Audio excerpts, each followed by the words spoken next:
So one of my most favorite things that I've ever done was spending time with my grandma reading about other religions. We would read about them, we would go to other churches, we would go to different services together, and it was just one of my most favorite things. So a couple months ago, towards the start of the school year actually, I was sitting at Starbucks. I was doing that homework that I said I was going to do at 3 o'clock, and it was now 8:30. And I'm sitting there, and this woman walks in. And she comes in, she's greeting the whole store with her presence. Hello, she's saying hi to everyone. So I thought that she said hello to me. That was just, I was part of her welcoming party. And then I go back to annotating my article, doing my thing, and she grabs my attention again. And I'm like, all right, we're talking. And she says, yeah, I just got out of Bible study. It was so great. It was wonderful. And I was like, oh, that's nice. And when people talk about their religions, whatever religion it is, I don't say anything. And that's just kind of a safety policy for me because I don't want to say something and have them be like, wow, your question just really offended me. Or, no, that's not how I feel. And then they go off, and then we end up having this bad relationship. So I just kind of sat there and I listened to her. And she looks at me and she says, it is just refreshing to see you. And I was like, well, that's so sweet, thank you. And she says, look at the way you're dressed. You're wearing your khaki pants, you have your blue shirt. I was wearing this exact outfit when I saw her. No, I really was. She says, I can tell that you're a good Christian young man who knows exactly what he wants. He fears God, loves Jesus. I was like, wow, okay. And she says, it's so refreshing because I see all these girls walking around with half of their bottom sticking out of their shorts. These guys with tank tops that go down right to here, just to the edge of their shirt. She says, when I was a girl, so the story's going to be a good one. She says, when I was a girl, I got sent home because my skirt was above my knees. I said, yeah, I've heard that. My grandma had the same thing happen to her. She said, well, there's just no conservatism now. But it's okay, because we'll be safe. I'm like, all right, we'll be safe. And she says, when Judgment Day comes, you and I will be okay. And it's our job to help the other people, those people. So there's two words that she used quite a bit when we were talking. We and they. There's us over here. We're safe, remember. But then there's everybody else over here, and we're going to help them somehow. We're going to help them, quote, see the light.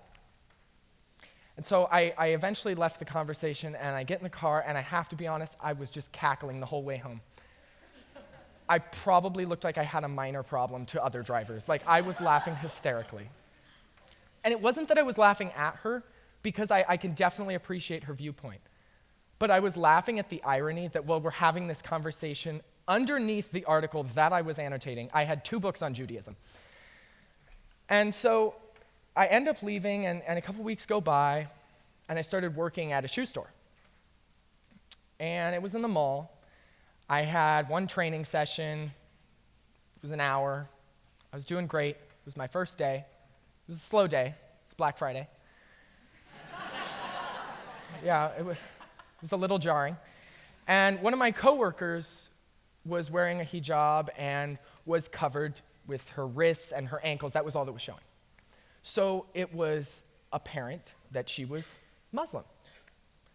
And I remember looking at her and going, oh, okay, she's one of those people. And I thought that, and I was like, what? Who? Did you really just say that? I was having this little fight in my head, probably again looking like I was insane. I often do that. And I was like, did you really just look at her and say, oh yeah, she's one of those people because of the way she's dressed? It's clear that you know everything about her. You don't even need to talk to her. And so I kind of had this relationship with her where I was like, oh, and I didn't want to encounter her beyond what I had to. But I was like, you know what, you're being stupid. Talk to her, be nice. And so the manager says, Anthony, please go do our go-backs. So I'm like, okay. I head over to the little back alley thing there where they store all the shoes, and and I'm getting ready to take these shoes back. But it's not the situation where it's like, okay, this rack's for that shoe, this rack's for that shoe, just kind of put them back. We have a SKU number, we have a color number, we have the name of the shoe, we have the size, she wants it in reverse, we go from left to right, bottom to top, it's just great. And I am overwhelmed because there was hardly anyone in the store, as you can imagine, on Black Friday.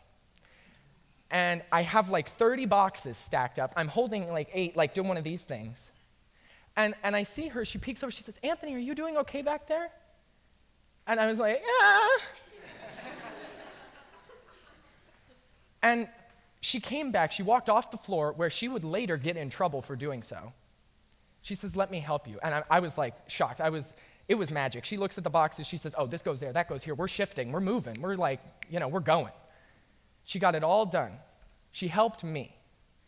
And then I had that feeling again, got into another internal fight, because I was almost proud of her for being that kind to me, for having the decency to come out and say, "Anthony, do you need help?" Like, "Oh yes, one of those people was able to help me. Good for her." That was how I was feeling inside, and I was so mad. I was infuriated that I felt that way. So I said, okay, put that aside. This is just the way she is. She's just that nice of a person. And maybe if I didn't say, "Oh, she's one of those people," I could have seen that within the first 15 minutes. And yeah, I still found it out within 4 hours, but the fact that it took me that long was bothersome to me. So what I want everybody to do, if you can, is to notice, yes, I may have a bias inside of me. Yes, I may look at that person and say, "Oh yes, they're wearing a yarmulke. They're probably Jewish." That's a safe assumption, but it might not be so. They might not actually be Jewish. "Oh yes, that person's wearing a short-sleeved white shirt. Are they Mormon?" I don't know. They could be. But does that mean you know everything about them? Does that mean you know whether or not they love their family, whether or not they're a good person? You don't know anything. But if you look at them and you say, "Oh, I know it all. I don't want to talk to them," you might never have the chance to know who they are. And that might really suck for you. That's as clear as I can make it. And what I want everybody to encourage you to do is, we have this conflict in the Middle East. We have it at home. We have it all over the place. And if you can say, "Yes, I'm biased, but I'm going to choose to ignore it and I'm going to talk to them anyway. I'm not going to care. I'm going to find out who these people actually are before I choose whether or not I dislike them or like them," then maybe we can work our way towards a global community that can actually get along with one another. And we can have this religious cooperation that we all desire.